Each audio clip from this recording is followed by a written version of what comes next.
Well, needless to say, it feels better in the last 3 games.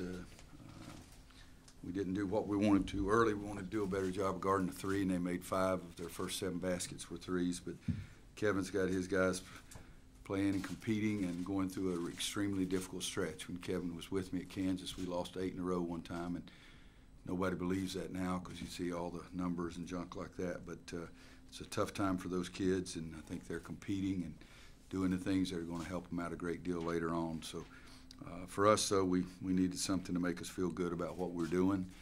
I think rebounding the ball was a big difference. We have 22 points on offensive rebounds to their 8.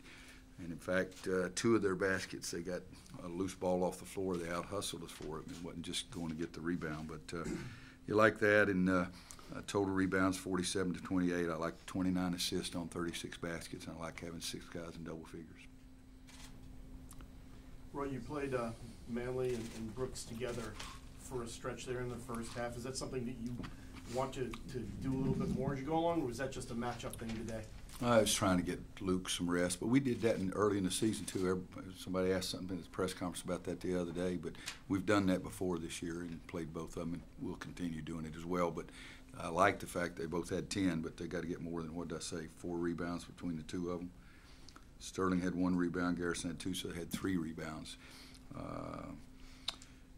What'd you say, 25 minutes, Steve? Is that what you said? 27 minutes. They got to get more than 3 rebounds. But I said the other day we're going to go back and play bigger guys a few more minutes than they'd played in the last 5 or 6 games because I think they're extremely important to us. Sorry, it was 25. Okay. Coach, your team came up with a lot of those 50-50 balls. What can you tell us about the effort tonight?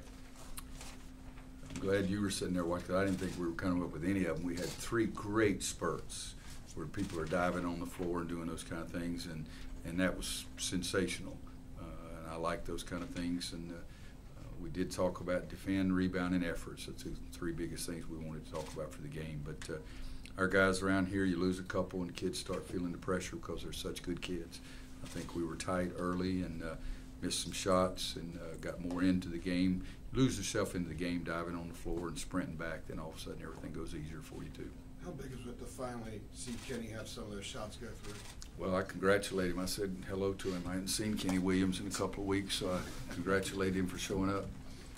I like the fact he made some baskets in the second half, but can't be a nicer kid. And he himself is the only one that knows if he was feeling pressure or if he was just going through a tough stretch. And it's a very small difference between the 2 is how you handle it. But I really felt great about him making those baskets in the second half. Starting out, I think he made 2 threes fairly early in the second half. That was big for us.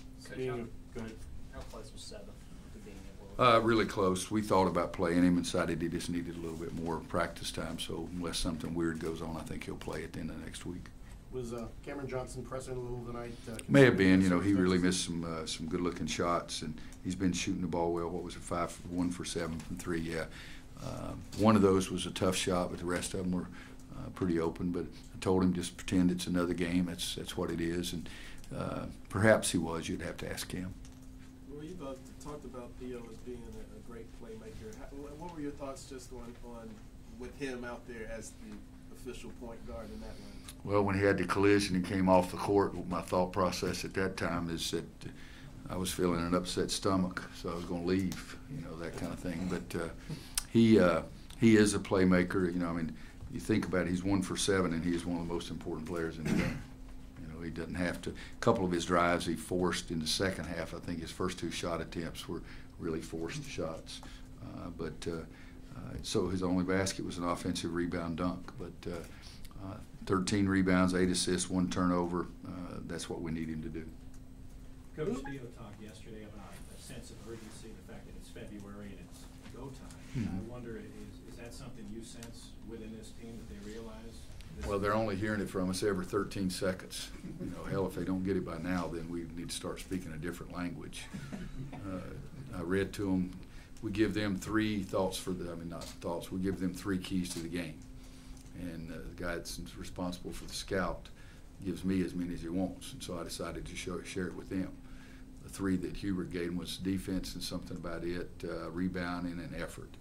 And the thing he gave me had 10 different ways of saying sprint the floor with a sense of urgency, defend with a sense of urgency, box out with a sense of urgency, go to the bathroom with a sense of urgency. I mean, it was 10 damn times he said sense of urgency. So if they don't have it right now, they're not opening their ears or their eyes, either one. Luke has responded to his single-digit scoring games with big scoring games in the next contest. How much of that at your starters? Do you realize how you're getting your butt in a bad position? Well, I mean, mental toughness. No, Steve brought it up too, so Steve's right there with you. Yeah, well, he actually talked about Two peas in a pod. I did write a note about it the other day, but Yeah. what kind of mental toughness is? Well, it is, but Kirk Heinrich's the best I've ever had. If he stunk it up one game, he was going to kill somebody the next game. So I told him I liked it better when he played well both games. But I felt like that 100 years ago. We played Duke in the NCAA, and Nick Collison was a man among men. Kirk didn't do anything, and I told our staff, leave Kirk alone, don't say anything to him. And we beat Arizona and go to the Final Four, and Kirk Heinrich was sensational. So I'm not going to say anything to Luke. If you take your role and say something to Luke, just beware. In the mountains, we have a saying, either get over or get even. So if you screw Luke up, I will get even.